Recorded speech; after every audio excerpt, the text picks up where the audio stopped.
Ibinahagi ng Filipino naturalized player na si Justin Brownlee kung ano ang inaasahan niyang magiging mindset ng Gilas Pilipinas para sa nalalapit nilang laban sa third window ng FIBA Asia Cup qualifiers. Yan ang ulat ni teammate Daryl Oclares.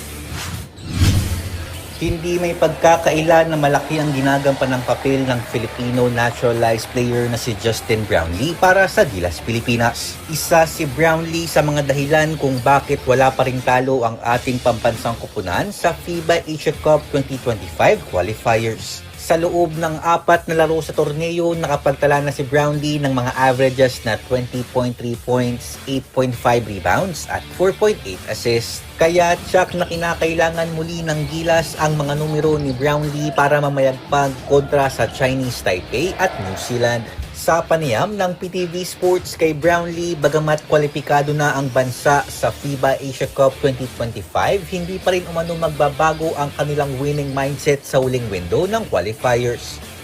Even though we already qualified, I think it's very important. Still, it's the seeding. We want to still work hard and trying to get the best seeding we can. I'm sure, just like everybody else, we trying to just finish these games out. Winning and just trying to get the best seed we possibly can. Sa ngayon, magiging abala muna si Brownlee sa kanyang mother team na Barangay Ginebra San Miguel para sa kasalukuyang PBA Season 49 Commissioner's Cup. Daryl Oclares para sa Atletang Pilipino para sa Bagong Pilipinas.